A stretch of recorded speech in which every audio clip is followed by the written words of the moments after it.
안녕하십니까. 자, 이번 시간에는 사동과 피동에 대한 공부를 한번 해보도록 하겠습니다. 자, 먼저 가장 기본적인 얘기를 먼저 드리면 사동하고 피동이 무엇이냐라는 거예요. 여러분들이 영어 공부를 하면서 수동태, 능동태 이런 얘기를 들어봤을 텐데 우리가 공부하는 것은 수동태, 능동태가 아니라 사동과 피동입니다. 헷갈리지 마시기 바라고요. 자, 사동의 반대를 우리가 뭐라 그러냐면 주동이라고 얘기를 하고요. 그 다음에 피동의 반대는 능동이라고 이야기를 해요.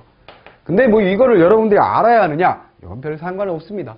반대가 무엇인지 상관이 없고 사동문을 뒤집으면 주동문이 되고 피동문을 뒤집으면 능동문이 된다 정도로 여러분들이 생각을 하시면 되겠고, 사동과 피동의 의미를 먼저 해석을 해본다면 사동이라는 것은 무엇을 시킨다, 시킬사라고 생각하시면 돼요. 그 다음에 피동이라는 것은 무엇이다? 당한다 라고 생각하시면 됩니다. 무엇을 당한다. 그러니까 어떤 행위를 내가 누군가에게 하도록 만드는 게 사동이라면, 피동이라는 것은 뭐예요? 어떤 행위를 누군가에서 내가 그 행위의 영향권에 미치게 된다는 게 바로 피동이라고 생각을 하시면 되겠죠. 그 영향권에 미치지 않고 내가 스스로 무엇인가를 해낼 때 우리가 능동이라고 얘기를 하는 거고, 누굴 시키지 않고 자기가 주동적으로 내가 나서서 할 때 우리가 주동이라고 하게 됩니다. 자, 그럼 사동과 피동 이런 것인데, 이런 것이 문법적으로 어떻게 실현이 되느냐 하면 중요한 것은 이런 것이 문법적으로 무엇을 통해서 접미사를 통해서 이루어진다는 얘기예요. 자, 그런데 우리가 무슨 얘기 했었냐면 접어조라는 얘기 한 적 있었죠. 그죠? 형식 형태에서는 접어조다. 접사와 어미와 조사다. 조사는 체언 뒤에 붙어서 문장 속에서 어떤 품사가 어떤 역할을 할지를 결정해주는 녀석이라면, 접미사는 접두사도 있지만 접미사 뒤에 붙는 접미사는 품사를 바꾸거나 아니면 의미를 바꿔준다라고 얘기를 했어요. 그렇다면 결국 자, 접미사가 붙어서 사동과 피동이 된다라는 얘기는 결론적으로 이런 얘기가 되는 거죠. 사동, 피동, 접미사는 그 단어의 뜻이나 혹은 품사의 변화를 준다라는 결론을 얻어낼 수 있게 됩니다. 자, 무슨 얘기냐면 예문에서도 우리가 또다시 보겠습니다만, 자, 이런 얘기죠. 예를 들어서 넓다 하게 되면 얘는 당연히 품사가 뭐죠? 형용사가 됩니다. 형용사인데 이 녀석을 넓히다라고 바꾸게 되면 자, 뭐가 되죠? 동사가 됩니다. 즉 다시 얘기해서 he라는 녀석이 하나 들어가서 형용사가 동사로 품사가 바뀌었다. 그러니까 이 녀석은 그냥 어미라고 이야기할 수는 없겠구나. 이 녀석은 뭐다? 접미사다. 이렇게 생각하시면 돼요. 무슨 말이겠죠? 접사, 품사를 바꿨다. 그 다음에 전에도 여러 번 말씀드린 거, 먹다, 먹이다. 얘는 품사의 변화는 없어요. 동사, 동사입니다. 그죠? 동사, 동사지만 이 녀석이 붙음으로 해서 동작이 완전히 달라진다 그랬죠. 먹다, 먹이다. 됐습니까? 그래서 뜻을 완전히 변화시켜주기 때문에 이 녀석도 당연히 접미사라고 할 수밖에 없는 것이죠. 무슨 말이겠습니까? 그래서 접미사에 의해서 사동과 피동이 이루어지는데, 접미사에 의해서 사동과 피동이 이루어지는데, 그 사동과 피동이 이루어지게 된 접미사가 어떤 역할을 하는지에 대한, 사동과 피동을 만드는 접미사가 어떤 역할을 하는지에 대한 이야기라는 거예요. 그러면 그냥 동사는 그냥 동사, 접미사가 붙지 않은 그냥 동사는 그냥 동사고요. 그 다음에 사동 접사가 붙은 동사를 우리가 사동사 혹은 피동 접사가 붙은 걸 피동사라고 이야기하여 그 녀석들 어떻게 됩니까? 사전에 실린다라고 말씀을 드렸죠. 왜? 새로운 단어가 됐으니까. 무슨 말인지 알겠습니까? 그래서 전에 했던 거 또다시 설명드립니다. 먹다 사전에 있다, 먹었다 사전에 없다, 먹이다 사전에 있다. 무슨 말인지 알겠죠? 왜? 얘는 뭐야? 품사의 변화 혹은 뜻의 큰 변화를 일으킨다. 근데 얘는 뭐죠? 선어말어미죠. 선어말어미이기 때문에 새로운 단어를 만들어낸 것은 아닙니다. 파생한 건 아니죠. 자, 그러면 이제 사동과 피동 이제 구분해서 한번 정리를 해보도록 하겠습니다. 자, 사동 먼저 정리해보면, 사동은 머릿속에 반드시 정리해 넣어야 될 건 이 녀석은 시킴을 하는 것이다. 접미사, 어떤 접미사? 이, 히, 리, 기, 우, 구, 추, 그 다음에 시키다. 자, 이 녀석도 접미사다라는 걸 여러분들이 아셔야 되겠고요. 그 다음에 사동은 접미사가 이렇게 많아요. 전미사가 많습니다. 이 녀석들을 통해서 사동을 만들어낸다는 거 여러분들이 아시면 되겠습니다. 그리고 이렇게 사동 전미사를 통해서 만들어낸 사동을 우리가 뭐라고 얘기한다고요? 파생적 사동이다라고 이야기를 하게 됩니다. 됐죠? 그 다음에 개하다. 뭐예요? 그럼 여기 뭔가 동사 뭐가 붙겠죠? 용언이 하나 붙겠죠? 그죠? 자, 그러면 이 녀석이 바로 뭐가 되는 거죠? 바로 본용언이 되는 거고, 이 녀석이 뭐가 되는 거죠? 보조용언이 되는 거예요. 아하, 그렇다면 뭐예요? 전미사만 하나 딱 붙여서 단어를 파생시킨 것이 아니라, 용언과 용언 두 개를 만들어서 구를 만들어줬죠? 그래서 이 녀석을 우린 뭐라 그런다? 파생적 사동이 아니라 통사적 사동이라고 이야기를 하게 된다. 이런 얘기입니다. 통사적 사동. 여기까지 다 이해되셨죠? 자, 그래서 시키는 거였고요. 그 다음 피동, 당하는 걸 한번 보겠습니다. 피동, 당하는 걸 보시면 전미사 뭐예요? 이, 히, 리, 기, 그 다음에 되다예요. 선생님 뭐라 그랬습니까? 사동을 우린 시키는 거라 그랬죠. 여러분들 시키는 거 좋아해요? 당하는 거 좋아해요? 전 당하는 게 좋은데요. 그건 약간의 뭔가 성향을 가지고 계신 거고, 대부분이 우리가 시키는 걸 좋아합니다. 편하게. 그러니까 사동의 전미사들이 더 개수가 많다. 이렇게 그냥 생각하라는 거지 정말로 그래서 그런 건 아니에요. 그렇게 생각하시면 이일이기 우구추까지 넣은 게 사동접사인가? 이일이기까지가 사동접사인가를 헷갈릴 필요가 없다는 얘기죠. 시키는 거 우린 좋아해. 시키는 게 접사 많아. 이렇게 생각하시면 됩니다. 그래서 이건 뭐예요? 당연히 파생적 뭐가 되죠? 피동이 되는 거죠. 그러면 되다가 아니라 되라고 하셔야 됩니다. 돼. 자, 그러면 이제 피동의 이 통사적 피동은 뭐가 있느냐? 개 되다가 있죠. 그 다음에 지다가 있습니다. 그렇다면 이 녀석도 마찬가지죠. 뭐뭐하게 되다 본용언과 그 다음에 보조용언의 관계고요. 이 녀석도 뭐예요? 본용언 만들어지고 보조용언 만들어집니다. 근데 이 녀석은 어떻게 해요? 딱 붙였습니다. 됐습니까? 어지다는 붙였어요. 그래서 마치 이 녀석이 전미사처럼 보여요. 시키다처럼. 무슨 말이겠습니까? 그러나 얘도 역시 무엇에 해당한다? 동사적 피동에 해당한다. 여러분들 반드시 머릿속에 넣어줘야 할 것들은 이런 녀석들이죠. 이런 녀석들을 근본적으로 여러분들 머릿속에 넣어주셔야 됩니다. 자, 그렇다면 사동 시키는 거 한번 우리가 정리를 해보면, 문장 바꾸기를 한번 해보면, 예를 들어서 철수가 밥을 먹다. 얘를요, 사동문을 바꿔보면 이렇게 되는 거죠. 먹이다가 되지, 먹이다가 돼야 되죠. 그죠? 어머니가 철수에게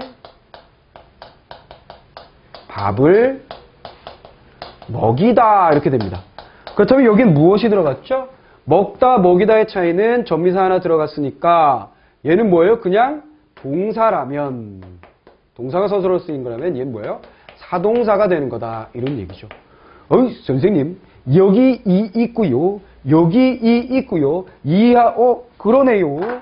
이히리기와 이히리기는 사동도 되고 피동도 되는데 어떻게 구분하지요? 어떻게 구분하나요?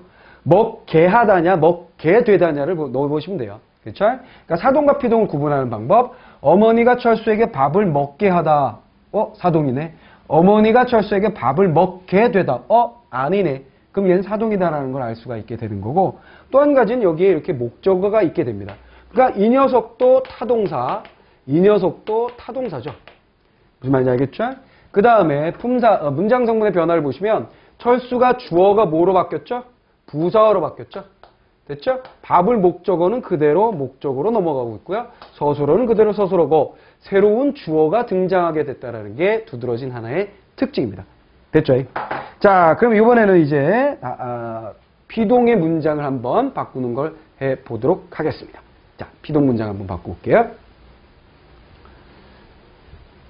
자, 피동 문장. 호수가 맨날 나오는 얘기죠. 토끼를 잡다. 얘를 바꾸면 어떻게 되죠? 토끼가 호수에게 잡혔다. 이렇게 되는 거죠. 그럼 여기서 지금 바뀐 게 뭐가 바뀐 거죠? 잡다, 잡히다, 동사인데 얘는 그냥 동사라면 얘는 무슨 동사가 되는 거죠? 바로 피동사라고 얘기할 수 있는 거죠. 피동사라고 얘기할 수 있겠고요. 피동사로 파생시켜준 녀석이 바로 이히리기 중에 히란 얘기예요.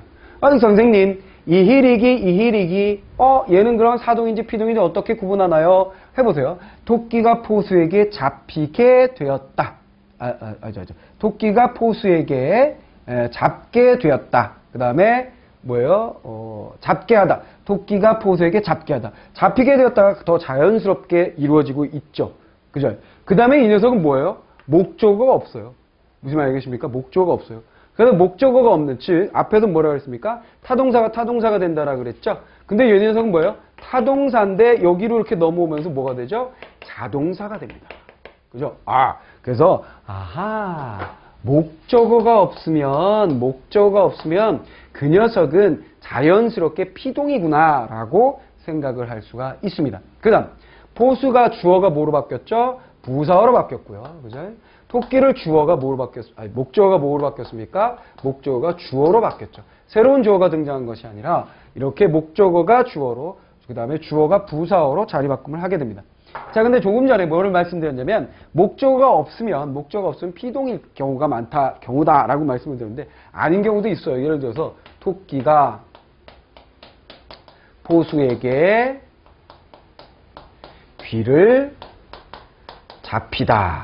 이렇게 얘기하면 달라졌네요. 뭐가 달라졌어요? 목적어가 있죠. 그래서 이 녀석은 뭐예요? 타동사가 만들어진다는 얘기예요. 무슨 말이겠습니까? 요거는 이제 특이한 경우죠. 특이한 경우 이렇게 할 수도 있다. 그래서 이렇게 목적어가 없으면 피동사구나 라고 생각하는 것이 하나의 방법입니다만 예외적인 이런 녀석들 때문에 여러분들이 헷갈릴 수도 있다는 얘기예요. 그리고 뭐예요? 타동사인 녀석이 피동사로 바뀌면 자동사가 된다는 게 100%는 아니구나.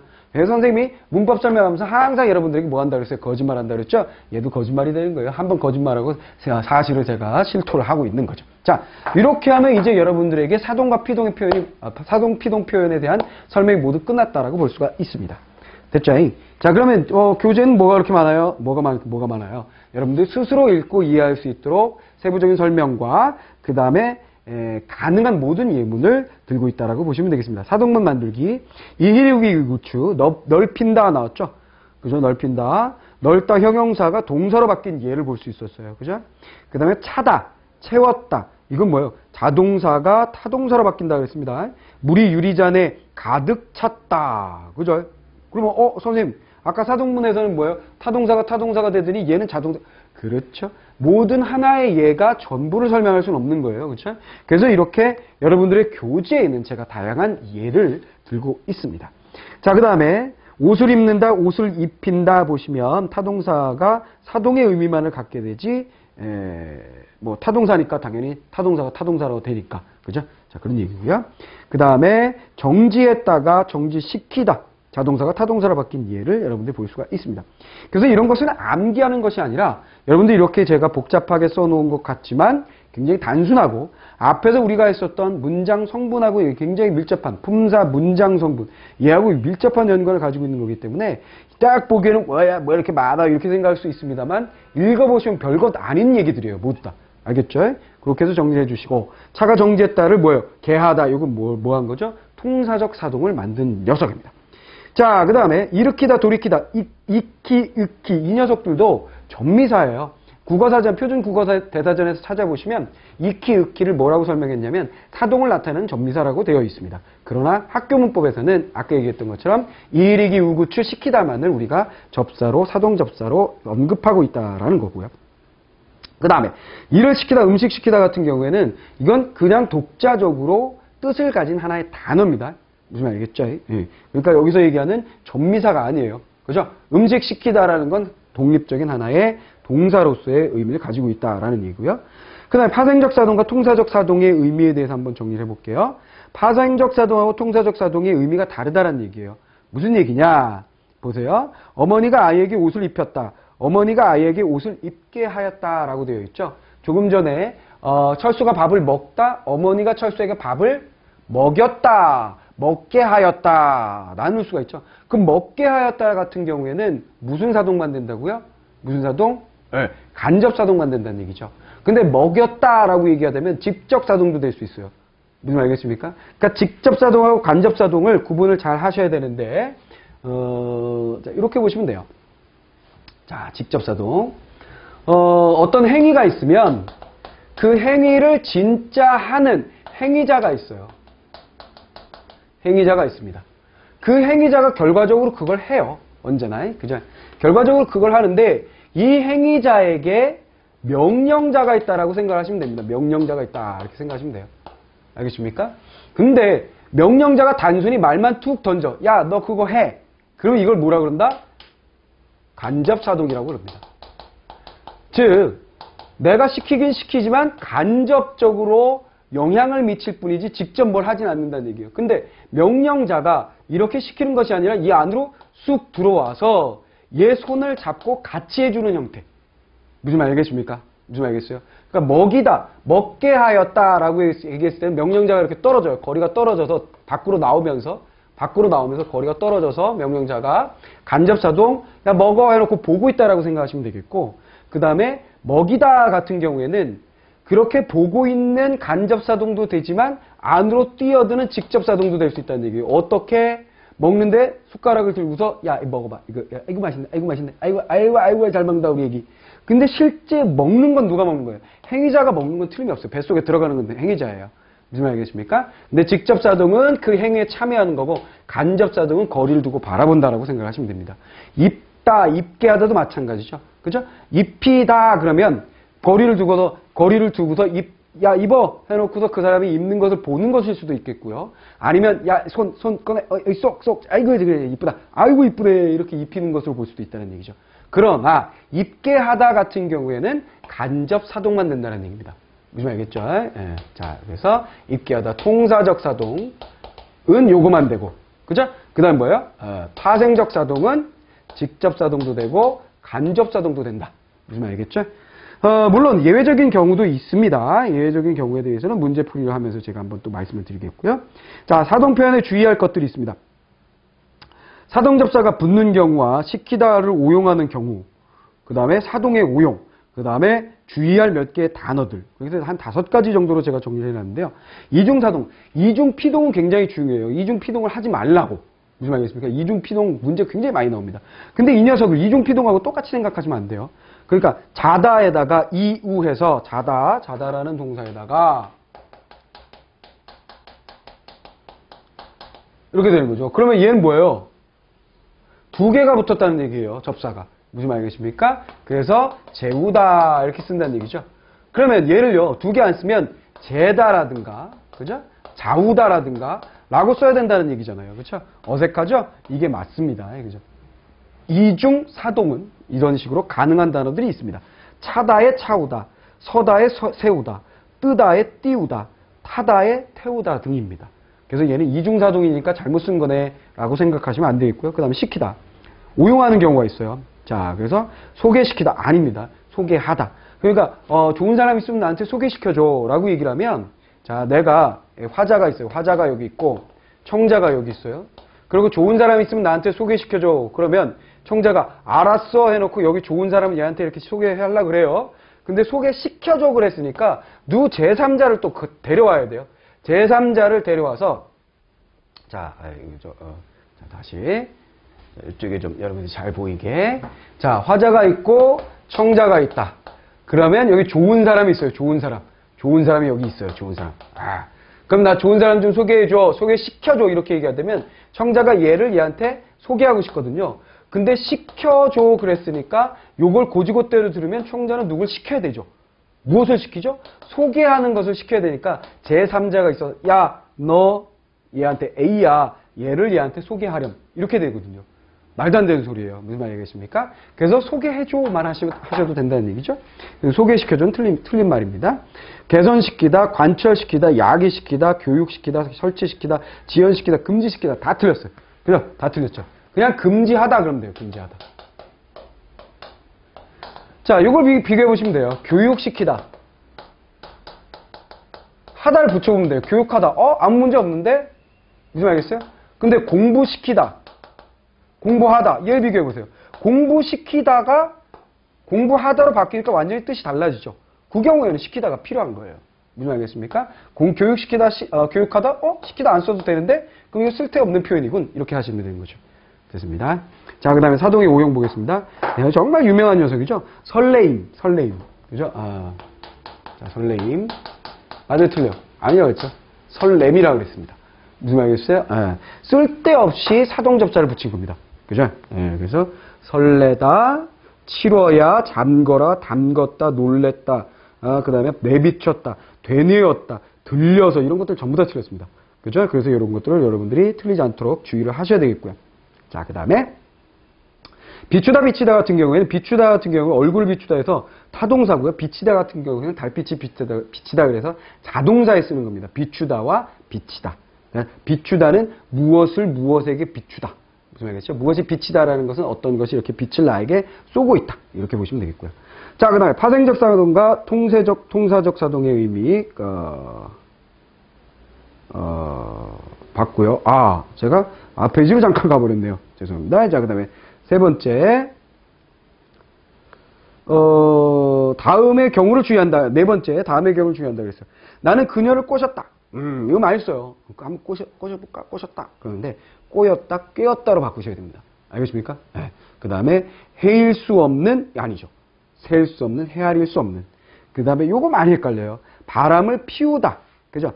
피우다라고 얘기해야 되는데, 바람 피다, 담배 피다. 이렇게 하시면 안 됩니다. 피우다. 됐죠? 그 다음에, 밤이 새다. 그 다음, 이것도 잘 틀리죠? 내가 날이 새는 자동사일 경우에는 밤이 새다처럼 쓰지만, 그 다음에 나는 밤을 새웠다. 내가 주체가 되어서 무엇을 어떻게 했다라는 타동사를 쓸 때는 세우다라고 씁니다. 이런 것도 주의하셔야 되겠고요. 그 다음에 주동사가 사동사가 된 후에 의미 변화가 된 녀석은 사동사가 아닙니다. 무슨 얘기냐면, 밥을 먹인다 같은 경우는 먹다라는 동사를 어떻게 한 거예요? 사동사화 시킨 거예요. 이라는 전미사를 붙여서. 그런데 우리 집에 돼지를 먹인다 같은 경우에는 먹다라는 동사에다가 이를 붙여서 타동사를 만든 것을, 사동사를 만든 것을 새로운 의미를 가진 또 다른 단어로 분화시킨 겁니다. 무슨 말이겠죠? 그래서 이건 뭐예요? 먹이다 이런 의미가 아니, 그 행위를 의미하는 것이 아니라 키운다. 그렇죠? 사육한다 의미를 갖게 되는 거죠. 또 마찬가지로 놀린다도 마찬가지죠. 그렇죠? 웃음거리를 만든다. 이런 식으로 해서 또 다른 의미로 이렇게 파생된 경우에는 그 녀석이 사동사가 아니라 그냥 동사다라는 얘기죠. 자, 이렇게 해서 전부 다 사동에 대한 얘기를 했죠. 기본적인 얘기는 아주 간단하고, 그 다음에 여러분들이 시험에 나올 만한 굉장히 주의해야 할 만한 것들에 대해서 얘기를 해드렸으니까, 그런 부분들은 여러분들이 반드시 암기를 하셔야 되고, 익숙하게 잘 적응이 안 되는 것들은 하이라이트 하셔서 반복해서 학습을 하셔야 됩니다. 자, 그 다음에 피동문 만들기, 또 여러 가지 얘기가 있어요. 잡았다를 잡혔다. 당한 거죠. 당한 거. 자, 그 다음에 선정되었다. 그죠? 당한 거. 그 다음에 밝혀졌다. 밝혀졌다. 먹게 되었다. 그래서 통사적 피동까지. 그래서 이것들은 여러분들이 앞부분 제가 전부 다 그 문장 성분에 대해서 해석을 해드렸는데, 토를 달아드렸는데 가로를 넣어서 피동에서는 제가 굳이 여기까지 여러분들에게 해드릴 필요가 없을 것 같아서 그냥 뒀어요. 여러분들 충분히 다 할 수가 있을 것 같고요. 그 다음에 제일 마지막에 이거 당구장 표시해가지고 손목을, 이거 조금 전에 제가 칠판에다가 쓰면서 설명을 드렸던 목조구가 없는데, 그죠? 보시면 첫 번째 예문, 사냥꾼에게 잡혔다도 없죠. 대표로 선정되었다도 없죠. 그 다음에 새로운 사실이 그에 의해서 밝혀졌다 해도 없습니다. 그러나 손을 잡혔다 같은 경우에는 분명히 이렇게 목조가 있는 경우가 있죠. 그건 여러분들이 주의할 사항이었습니다. 자, 피동에서도 역시 주의할 것도 있어요. 첫 번째, 동작주의 상정이 어렵다. 그러니까 이거 무슨 얘기냐면, 날씨가, 자, 좀 지우고 갈까요? 자, 많은 학생들이 질문하는 내용 중에 하나예요. 날씨가 풀렸다. 이렇게 얘기하면, 이거 분석을 해보면, 자, 문법의 제일 마지막 관문이 이 분석이라고 그랬죠? 풀리었다죠? 됐습니까? 그러면 여기 뭐예요? 리 들어가 있고, 들어가 있어요. 그죠? 그 다음에 얘는 과거 시제 선어말음이고, 이게 왜 들어갔을까? 이희릭이, 이 녀석 피동접사인데? 이런 얘기죠. 피동접사예요. 피동인지 사동인지 어떻게 알아요? 날씨가 풀게 하다가 아니라 풀게 되었다죠. 풀리게 되었다죠. 됐죠? 그러면 게대다 쪽이니까 당한 거니까. 근데 선생님, 토끼가 잡혔다 그러면 사냥꾼에 의해서 잡힌 거고요. 날씨가 풀렸다 그러면 도대체 누구에 의해서 풀린 건지 그 동작주가 없네요. 라는 얘기죠. 무슨 말이겠습니까? 동작주가 없다는 얘기예요. 그래서 결국 이런 자연현상 같은 경우에 동작주가 없어요, 당연히.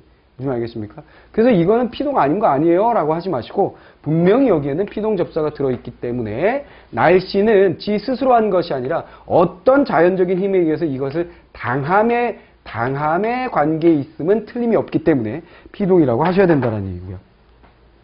자, 그 다음에 아까 말씀드렸던 거 이중 사동은 가능하나 이중 피동은 안 된다라고 말씀드렸던 거 이게 바로 이중 피동입니다. 믿기 어지다. 보통 이리기 우구추 여기다가 혹은 피동 접사에다가 피동 접사 이희리기 되에다가 어지다를 동시에 붙여요. 이어지다, 희어지다, 리어지다, 기어지다, 되어지다 이런 식으로 무슨 말이겠죠? 그런 녀석들이 바로 이중 피동이다. 또 이우다 이것도 마찬가지죠. 이희리기 우구추에서 그죠? 분리우다 요 녀석도 마찬가지 잘못된 피동 표현입니다. 특히나 이희리기 우 요쪽에 가 있죠 사동은 그죠? 여기 있는 녀석까지도 동원을 해서 이중적으로 피동을 만들어낸 독특한 녀석이 만들어지고 있습니다. 이런 거 쓰시면 안 돼요. 이중 사동은 가능한 것들의 예를 많이 봤습니다만 이중 피동은 안 된다 이렇게 생각하시면 되겠습니다. 자, 그 다음에 불필요하게 피동접사, 불필요하게 사동접사 사용한 것처럼 불필요하게 피동접사를 사용한 것들도 있어요. 개이다가 아니라 개다. 됐죠? 그 다음에 헤매이다가 아니라 헤매다. 그 다음에 냄새가 배이다가 아니라 배다. 됐습니까? 냄새가 뱄다, 길을 헤맸다, 날씨가 개했다. 이렇게 쓰시면 되겠습니다.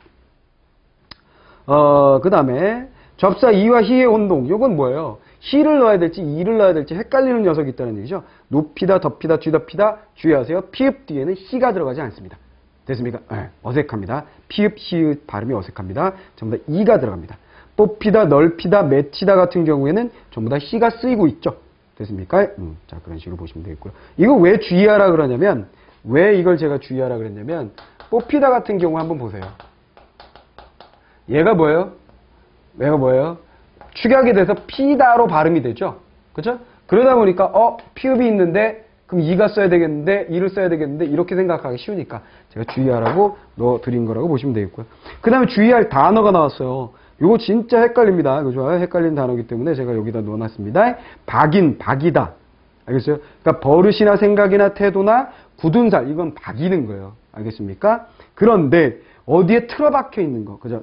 틀어박혀 있는 거, 그건 뭐예요? 박히다입니다. 됐습니까? 그 다음, 붙박히다가 아니라 얘는 붙박이다. 됐습니까? 자, 그 다음에 또 많이 틀린 거, 부수다. 부서지다, 부수어지다.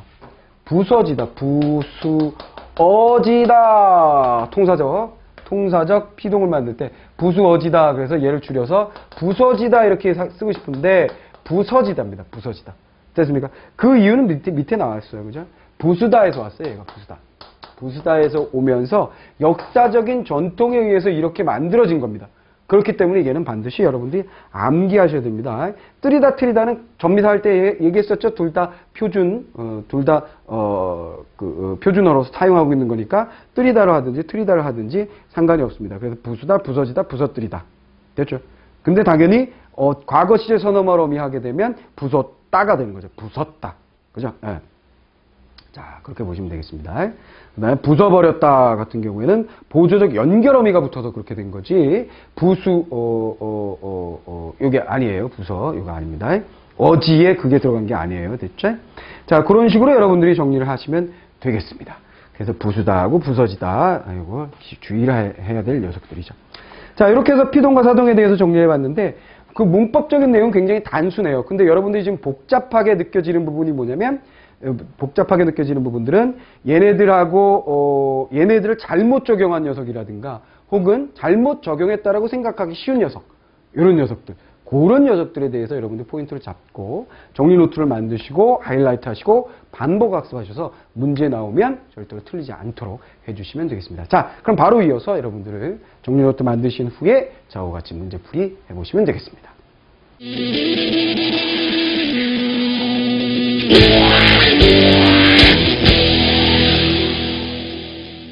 자, 사동표현과 피동표현 문제풀이 한번 들어가 보도록 하겠습니다.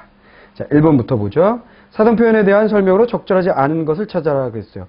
문장의 주어가 동작이나 행위를 직접 하면 주동, 다른 사람에게 하도록 하면 사동, 시키는 거 사동, 시키는 거 반대 주동, 맞죠? 사동접사에 의해 시킴의 의미가 첨가될 뿐 품사가 바뀌지는 않는다 그랬는데 품사가 바뀌는 경우도 분명히 존재한다 그랬습니다. 정답 2번이 틀렸군요. 사동접사는 전미사에 의해서 파생된 것이므로 사전에 싣는다 그랬습니다. 전미사는 뜻을 바꾸거나 품사를 바꾸는 것, 새로운 단어를 만드는 것, 그래서 하나의 사동사가 만들어진다 그랬죠. 전미사에 의한 사동을 파생적 사동이라고 하고 연결어미와 보조용언에 의한 구를 만들어서 만들어내는 사동을 통사적, 문장을 만드는 법칙에 준하여 문장을 만들듯이 한 부분을 만들듯이 만들었기 때문에 통사적 사동이라고 한다라고 얘기했습니다. 정답은 2번이었고요. 두 문장에 대한 설명으로 적절하지 않은 것은 무엇이냐 그랬어요.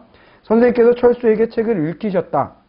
두 개의 차이점을 보시면 전미사 사용했죠. 전미사 사용해서 읽히셨다. 이런 걸 우리가 뭐라 그런다고 했죠? 파생적 사동을 만든 녀석이라고 보시면 되겠고요.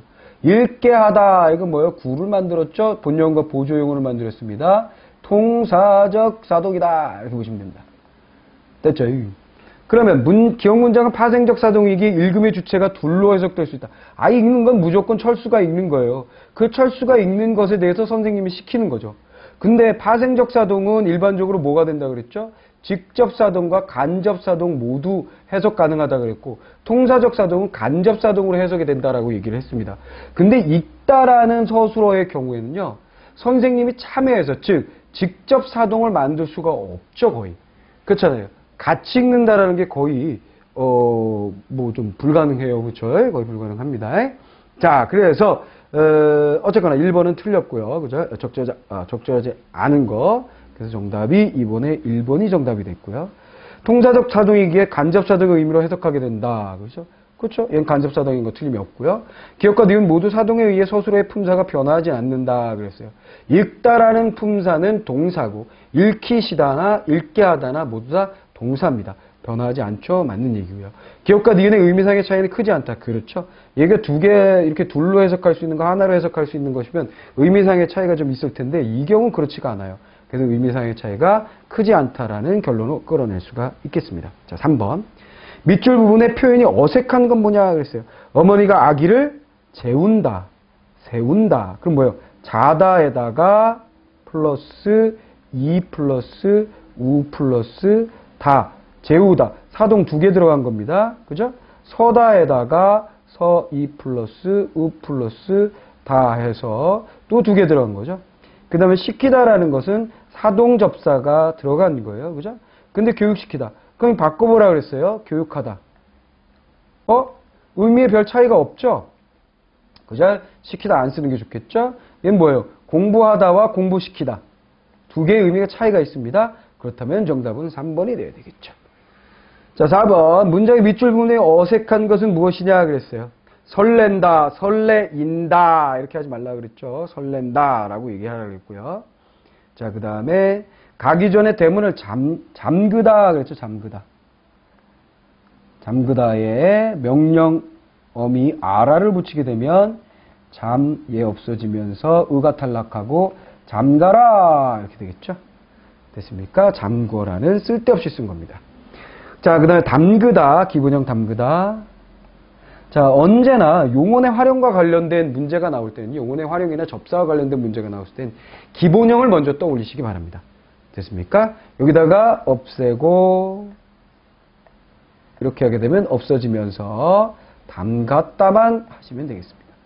됐죠? 자, 얼굴에 비친다, 비추다 같은 경우에는 타동사라 그랬죠? 타동사. 그죠? 네. 플래시를 얼굴에 비친다. 뭐 이런 거 있었어요. 정답 2번이 되겠고요. 자, 5번으로 들어가 봅시다. 다음 중 문장의 밑줄 부분이 어색한 건 뭐냐 그랬어요. 꼬셨다가 아니라 꼬였다라고 얘기했습니다. 잘했군요. 해일 수 없이가 아니라 셀 수 없이 바람을 피다.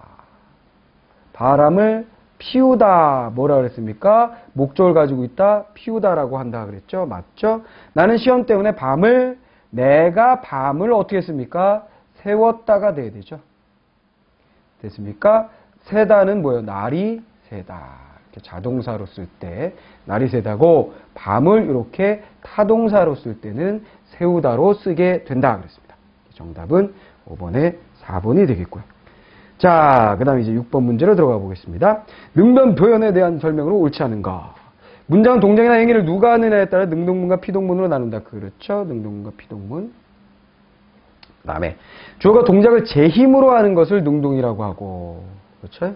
제 힘으로 하는 거 맞습니다. 주어가 다른 주체에 의해서 동작을 당하게 되는 것을 피동이라고 한다고. 다 맞는 얘기인데요.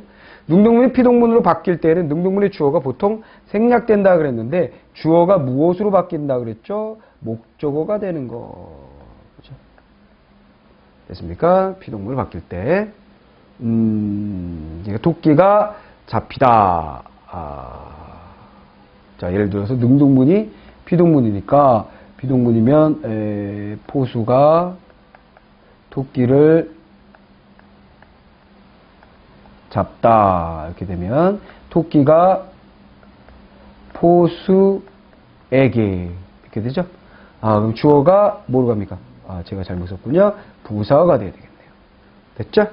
자, 그런 식으로 변화가 있게 됩니다. 그래서 정답이 4번이군요. 됐습니다. 자, 그 다음에 밑줄 부분의 표현이 어색한 건 뭐냐 그랬어요. 컴퓨터를 구매하시면 저희 회사가 직접 교육하여 드립니다. 시켜 아닌가요? 아니라고 했죠. 하다가 되면 된다 그랬어요. 이런 곳에서 내가 생활한다는 것이 믿겨지지가 않아. 항상 분석해보라고 그랬어요. 믿다, 기다, 지다. 그럼 뭐예요? 어지다도 넣고 기도 넣었네요. 2번 반복됐죠? 그럼 뭐예요? 이렇게 하면 되죠. 믿기다 아니면 믿어지다. 믿기지 않는다. 그러니까 여기서는 믿기지 않는다, 믿어지지 않는다. 이렇게 하시면 되겠네요. 됐습니다. 그러면 두 번째, 7번에는 두 번째 선택지가 잘못됐군요. 손에 들려있는, 요걸 많이 써요. 들려, 이거 아니라고 그랬죠? 들고 있는, 열려져, 이런 거, 열려져 있는, 이런 거 쓰지 말라고 그랬습니다. 이중 피동이라고 그랬습니다. 자, 그 다음에 8번 한번 보도록 하겠습니다. 자, 보기에 문장에 밑줄 친 단어와 관련하여 설명한 것이다. 적절한 것은 뭐냐고 그랬어요. 아이에게 밥을 먹인다. 우리 집에 돼지를 먹인다. 그럼 이건 뭐예요? 이거는 시키는 사동사가 되는 거죠. 그러나 이 녀석은 사동사가 아니라고 얘기를 했습니다. 모두 사동사다? 아닙니다. 사동사이고 니은은 사동사가 아니다. 오케이. 사동사가 아니고 이거 반대로 얘기했네요. 틀렸죠? 그 다음에 모두 사동사가 아니다. 정답은 2번이 되겠습니다. 자, 그 다음에 9번 보겠습니다. 밑줄 부분의 표현이 어색한 건 뭐냐 그랬어요. 드디어 날씨가 갠다. 됐죠? 개인다 쓰지 말라 그랬어요. 헤맸다, 헤매인다 쓰지 말라 그랬어요. 배다, 배이었다 쓰지 말라 그랬죠? 덮인 쓰지 말라 그랬습니다. 그죠? 그럼 정답 3번이네요. 뱉다. 이렇게 쓰시면 좋겠습니다. 자, 그 다음에 자, 10번 문제 들어가 보겠습니다. 자, 군인 T가 뭐 어떤 태도라든가 군살이라든가 이런 것들이 붙을 때, 생각, 버릇 이런 것들이 있을 때 박인이라 그랬죠. 박힌이 아니라. 그죠? 이거 두 개입니다. 휴가를 맞아서 하루 종일 방구석에 박혀 있다 그랬을 땐 박혀인데 붓이 붙게 되면 붓박여가 되겠습니다. 정답은 1번이 되겠어요. 됐죠? 자, 그래서 박히다, 박이다, 붓박히다, 붓박이다. 이런 거 구분을 여러분들이 잘 하셔야 되는 단어입니다. 그래서 앞에서도 말씀을 드렸지만 피동사동에 대해서 원칙적인 공부를 먼저 간단하게 하신 후에 제가 여러분들에게 제시한 주의해야 될 시험 문제에 많이 나오는 단어들, 잘못 쓰이고 있는 것들 혹은 잘못 쓰였다라고 오해하기 쉬운 것들, 이런 것들에 대해서 암기하는 것이 가장 중요한 그런 단원이었습니다. 자, 이렇게 해서 피동과 사동을 끝냈고요. 문법 기능 중에 다음 시간의 마지막일 거예요. 문법 기능 중에 제일 마지막인 부정에 대해서 정리할 거예요. 그 다음 시간에 부정에 대해서, 부정 표현에 대해서 정리할 것은 굉장히 간단한 내용입니다. 그래서 다음 달은 정말 쉬어가는 코너라고 생각하시면 될 것 같아요. 이렇게 해서 부정 표현까지 끝나게 되면 문법 기능까지 다 끝나게 되는 것이기 때문에 문법에 대한 얘기는 거의 끝났습니다. 물론 그 안에다가 제가 규범을 녹여 넣었지만 그래 놓고 좀 빠진 규범들, 그 다음에 띄어쓰기라든가 중세국어 이런 것들에 대해서 앞으로 조금만 더 정리하시면 여러분들 문법 공부가 대단원의 막을 내릴 날이 얼마 남지 않았습니다. 자, 열심히 공부해 주시고 다음 시간에 뵙도록 하겠습니다.